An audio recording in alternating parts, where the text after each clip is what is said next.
Okay, something is seriously wrong here. They said a pope was on trial tonight, but he's been dead for months.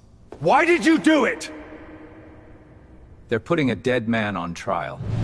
This is Rome in the year 897, and what you are witnessing is not a ritual, not a ceremony, but a trial. The most disturbing trial in human history. But before this moment, before the throne, before the corpse, something had already gone terribly wrong in the streets of Rome. People whispered at night.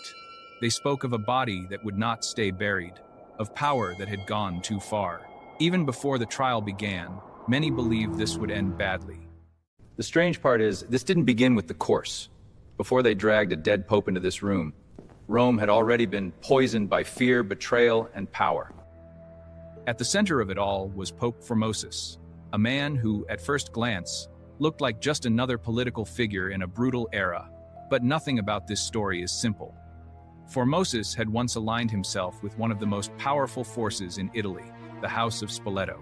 They were feared, dominant, and nearly untouchable. But power shifts, and when Formosus rose higher, he made a decision that would seal his fate. He turned his back on them. Secretly, he reached out to their greatest rival, King Arnulf. He invited him into Rome, into the heart of power, and crowned him emperor. Formosus didn't just make a political move here. He started a silent war. To Spoleto, this wasn't betrayal, it was humiliation. And humiliation demanded more than revenge. When Formosus died, most people assumed the story was over. But in Rome, death doesn't always end things. Because soon after, a new pope took power, Pope Stephen VI.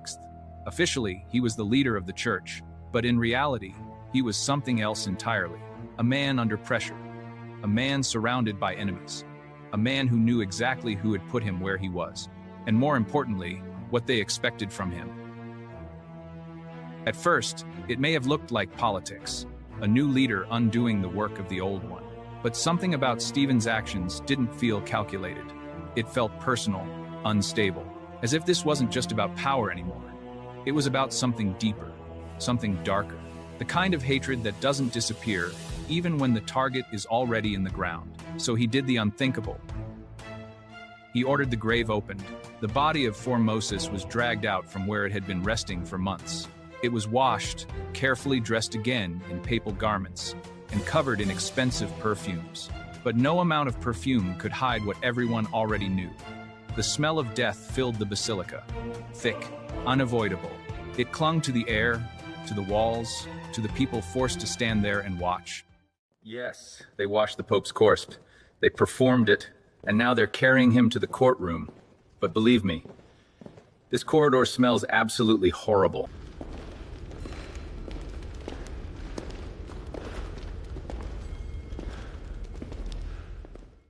Next to the corpse stood a young deacon, barely able to hold himself together.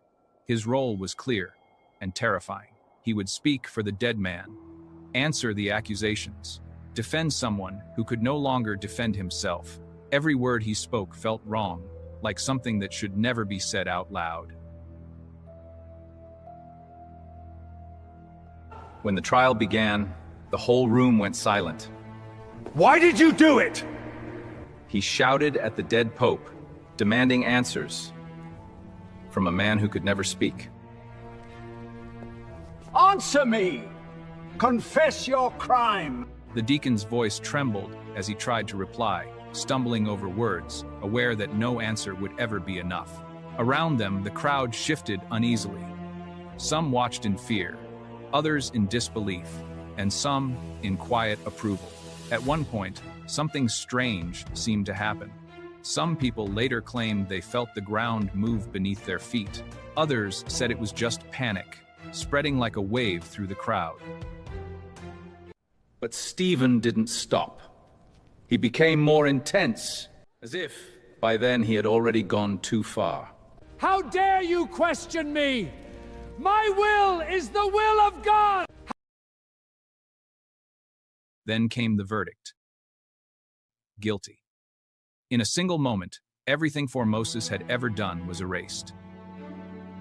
Every decision, every appointment, every blessing, declared invalid as if they had never happened. But that wasn't enough. It was never going to be enough. Executioners stepped forward.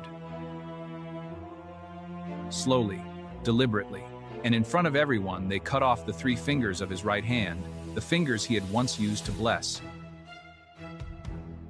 After the trial, the body was discarded, thrown into a pit like it meant nothing. Later, it was taken again, dragged out once more, and cast into the Tiber River. This should have been the end, the final disappearance, the moment where everything fades away, but it didn't. Days later, something unexpected happened.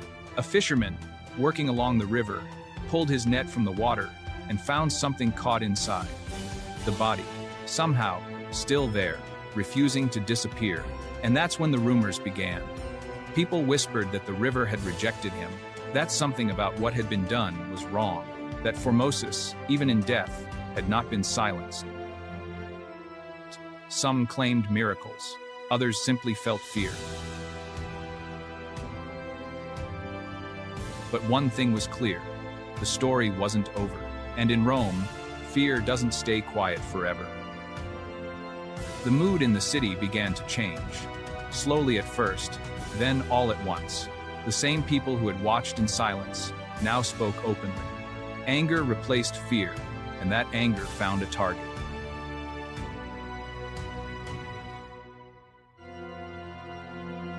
Just months after the trial, a mob formed.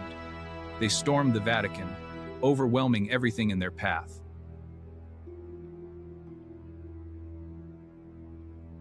Pope Stephen VI was dragged from his position, stripped of his authority, and thrown into a dark prison cell. There, alone, with no crowd, no power, the man who had judged the dead faced his own end. In the darkness, without ceremony, without defense, he was killed, strangled, just another body, another silence. The Master is ready for you. No, not me.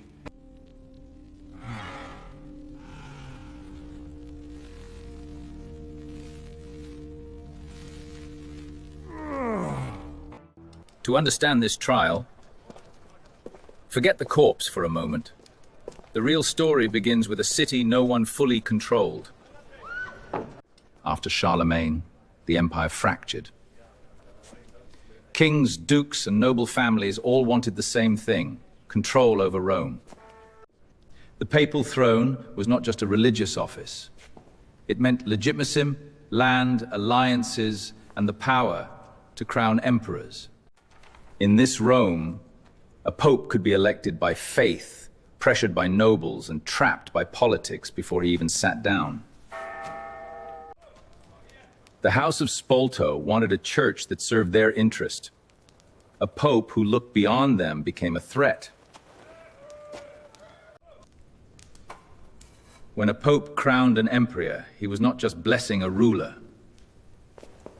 He was choosing the future of Italy.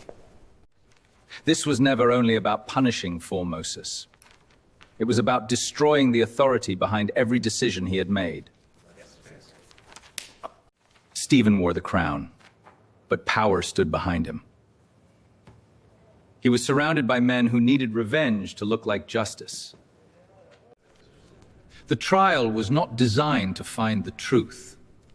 It was designed to perform power in front of everyone. Rome had seen violence before, it had seen corruption. But this felt different. This felt like the sacred had been broken. That is why the Cadaver Synod survived in memory. Not because it was strange, but because it showed what power can become. Cadaver Synod left behind more than shock. It left a question that has never been fully answered. Was Formosus truly a traitor? Or was he simply a man caught in a game far bigger than himself? Because in the end, this wasn't just a story about a corpse on a throne. It was a story about power pushed too far. About a moment when the line between justice and madness disappeared completely. And maybe the most unsettling part of all is how easily it happened.